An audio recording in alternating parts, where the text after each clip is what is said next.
Saya kira ada beberapa faktor yang sebenarnya bisa dijelaskan soal apa argumentasi yang paling mungkin bisa ditangkap oleh publik soal Kongres PDIP yang selalu mundur. Pertama, sepertinya memang PDIP itu ingin recovery, bagaimana PDIP itu kembali menyusun kekuatan-kekuatan politiknya setelah tahun 2024 itu melalui proses politik yang cukup panjang.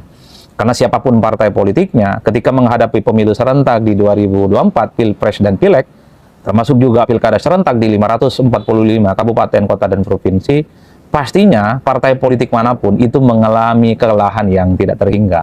Saya menduga kenapa Kongres PDIP ini mundur misalnya adalah soal bagaimana sebenarnya PDIP melakukan rekonsolidasi atau konsolidasi ulang.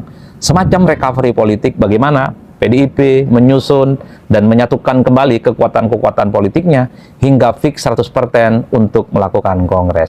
Itu yang pertama ya. Nah yang kedua, sepertinya memang publik menganggap bahwa kenapa kongres PDIP itu mundur, bukan tidak mungkin bahwa sebenarnya PDIP itu ingin membersamai Hasto yang saat ini sedang mengalami proses hukum. Karena apapun judulnya, Hasto itu tetaplah sekjen PDIP, orang penting juga di partai, sehingga PDIP sangat kelihatan sekali untuk melihat bagaimana progres dari kasus hukum yang saat ini sedang berlanjut ya. Soal apa kira-kira ending dari semua proses yang terjadi dengan Pak Hasto, terutama terkait dengan proses-proses hukum begini. Ini bukan tidak mungkin juga menjadi variabel penting kenapa misalnya PDIP itu tidak kunjung melaksanakan kongres yang konon sebenarnya di bulan Mei gitu ya, itu dilaksanakan dan ini akan diundur entah itu sampai bulan kapanpun. Ini adalah argumentasi dan prediksi-prediksi yang mungkin sifatnya spekulatif, tapi kalau kita membaca statement-statement dan percakapan publik, ini juga mungkin menjadi variabel bagaimana misalnya PDIP juga sedang melihat bagaimana perkembangan politik dan hukum, perkembangan hukum persisnya yang terjadi dengan Pak Hasto yang saat ini sedang memperjuangkan proses dan kasus hukumnya. Itu yang kedua. Atau jangan-jangan yang ketiga sebenarnya, ya PDIP memang menganggap tidak terlampau ada sesuatu yang urgen di negara kita yang kemudian membuat PSI yang akan membuat PDIP maksud saya itu harus segera melakukan kongres. Toh pemilu baru tahun lalu kok 2024 kan tidak ada unsur kegentingan yang harus memaksa di mana PDIP harus buru-buru dan segera melakukan kongres, di mana ini adalah momen yang menurut saya cukup spesial bagaimana misalnya PDIP itu akan menentukan bagaimana arah kebijakan politiknya di masa-masa yang akan datang. Apalagi publik sebenarnya sudah terkonfirmasi siapa bocoran yang akan menjadi ketua umum di Kongres, ya itu seakan-akan Kongres PDIP itu tidak akan ada kejutan-kejutan apapun yang layak untuk dinanti, bahwa ketua umum mereka masih akan sangat mungkin dijabat oleh Megawati Soekarno Putri. Paling satu-satunya yang paling banyak ditunggu adalah soal siapa kira-kira sekjennya yang dinilai akan menggantikan Pak Hasto. Saya kira di situ. Ya, oke, selamat datang kembali teman-teman di channel saya ini. Teman-teman kembali lagi bersama saya di channel Aranet TV. Teman-teman, di sini kita lanjutkan. Tadi kita telah melihat cuplikan video. Jadi kali ini kita teruskan dan di sini dulu kita lihat bagaimana tanggapan-tanggapan dari para netizen tentang cuplikan video tersebut.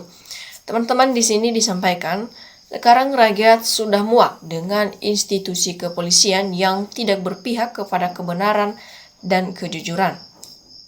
Nah, teman-teman, di sini di mana sekarang ini sudah banyak sekali masyarakat ataupun rakyat-rakyat Indonesia yang sekarang sudah mulai muak ataupun sudah bosan dengan institusi kepolisian yang tidak berpihak kepada kebenaran dan kejujuran ya. Nah, kemudian teman-teman dilanjutkan, usut tuntas dan para kroni-kroninya termul. Jadi adili Jokowi makzulkan Fufu Fafa, dipastikan termul akan kepanasan. Nah, Prabowo juga takut sama Jokowi karena sama-sama penipu dan pembohong. Jokowi sendiri dusta, janji akan dibuktikan ijazahnya di pengadilan, tapi hingga sekarang nol. Itu artinya apa? Jokowi tidak punya ijazah ya. Nah, kita teruskan di sini teman-teman. Itu yang terjadi di rest area Jokowi, penegakan hukum setengah-setengah dan tidak transparan, semuanya abu-abu. Jadi Jokowi suruh ngaca itu foto siapa ya. Nah, semoga dengan pertemuan tiga tokoh ini akan menghasilkan satu kepastian agar polemik cepat clear ya. Nah, Kenapa harus malu kalau memang nggak punya ijazah? Contohlah Puji Astuti biar ijazah SMP, tapi dihormati dan dikagumi seluruh rakyat Indonesia. Nah, orang-orang Indonesia bodoh-bodoh ya. Masa 10 tahun dipimpin orang yang ijazahnya palsu, apalagi PDIP. Masa nggak tahu sejak Jokowi dari wali kota sampai gubernur, sampai presiden sungguh pendai Jokowi bisa menipu seluruh rakyat Indonesia. Nah, nggak bakalan berani. Kapolri aja nggak berani mecat bullshit ya. Nah, rakyat menunggu endingnya ya.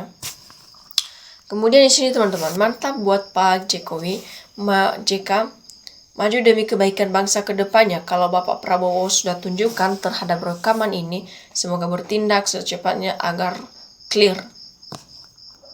Nah, kemudian di sini teman-teman, benar banget betul, yang penting tindakan nyata dan sebagai rakyat sudah telah dan jenuh dengan masalah ini.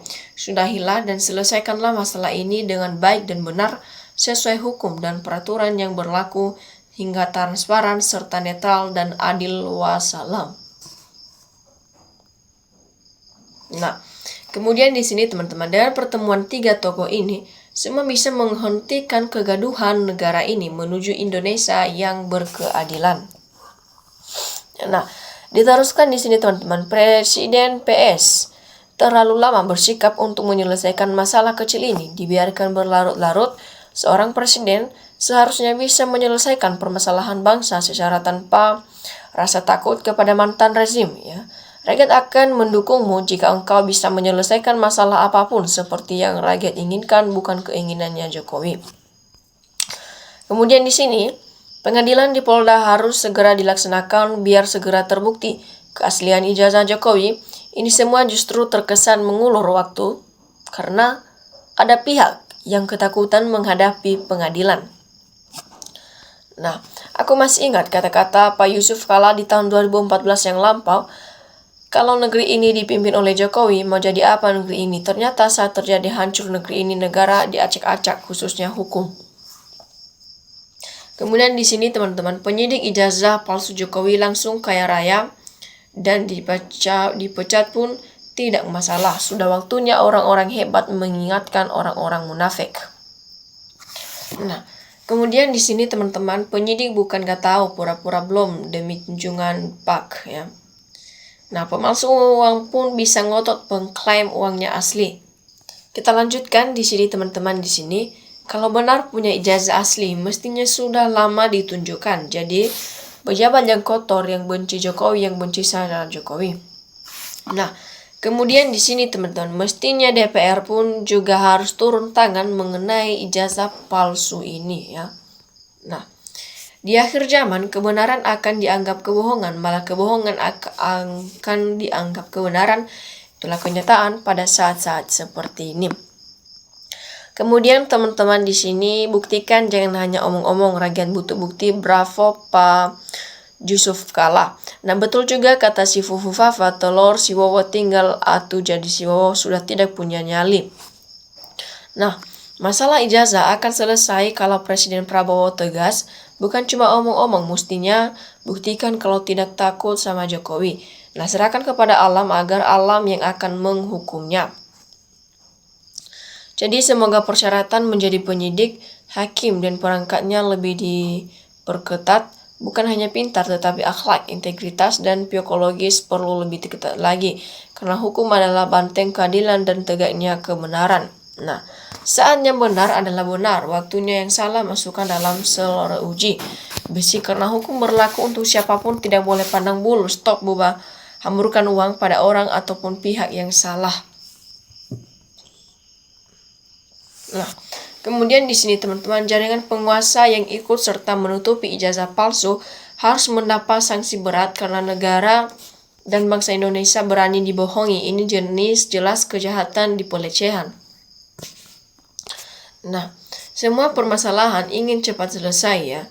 Mudah atau gampang, kuncinya ada pada Presiden Prabowo. Tak usah nunggu tahunan 1 hari selesai. Tinggal perintahkan Kapolri RI ke Kejaksaan dan kehakiman, usut tuntas gitu aja, kok repot bertahun-tahun. Nah, orang yang melindungi membantu mempertahankan kebatilan yang penuh kemunafikan sehingga membuat publik resah. Masalah tersebut harus diproses sesuai hukum yang berlaku demi keadilan hukum. Nah, kita lanjut di sini teman-teman. Pemerintah gak becus ngurus negara. Masa di kalender Masehi tanggal 1 Ramadan jatuh dari Rabu. Masa Menteri Agama tetapkan Ramadan hari Kamis 19 Februari 2026. Gila nih ganti menterinya.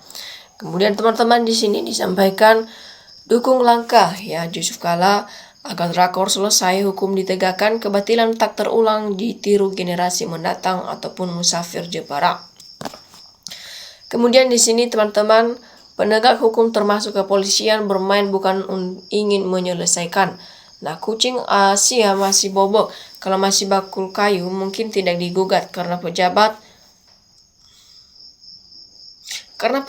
pembohong ada gugatan ya. Itu wajar. Ayo ternak-ternaknya suruh ijazah aslinya untuk diperiksa.